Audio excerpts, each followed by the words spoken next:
let's talk about the gap between what you know works for you to take care of yourself, and what you actually do. So I often refer to this gap between as the pit of shame or the pit of despair. And my clients often call it the shame barrel because it feels so bad and it's hard to get out. And other women talk about it as self-sabotage, and others just judge themselves as not having enough willpower to bridge the gap, which is, by the way, untrue and a topic for an entirely other conversation. So let's talk about this gap, this abyss, because it's a big part of what keeps us in the cycle of feeling bad about our body and our eating.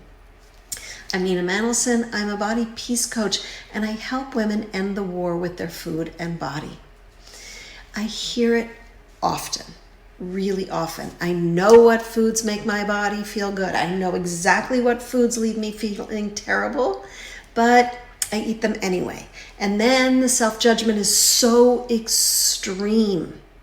And then there's a follow-up that I often hear. Right? The next step is, once I feel bad about my eating, it seems like I keep eating in a harmful way because I feel like I've already wrecked my day, or I've already given up on myself. Painful, right? Yeah. So then we think if we could just do it right? Just make better decisions, just get on a better plan or a diet or start again, we'd do better. But the reality is that's not the way to start. The place to start the work of getting out of this pit of despair or shame barrel is what we say to ourselves. The healing work does not start with more willpower or a new food plan. We need to unpack and even embrace our unwanted behaviors, even when we wish they weren't there, right?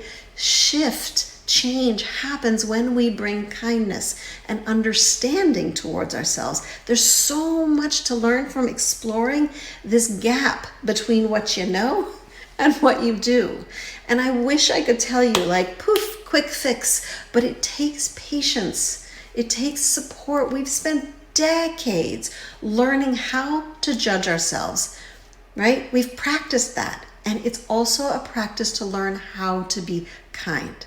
So my plea today is, if you find yourself in the shame barrel, stop bullying yourself. Get support. The gap has a lot to teach you. Your relationship with your body and eating can be positive, caring, supportive, trusting. It can be a peaceful one.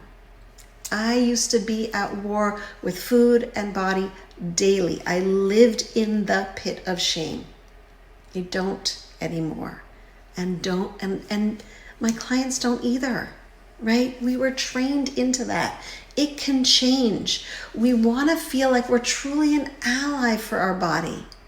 And that can happen for you. That's what I want for you.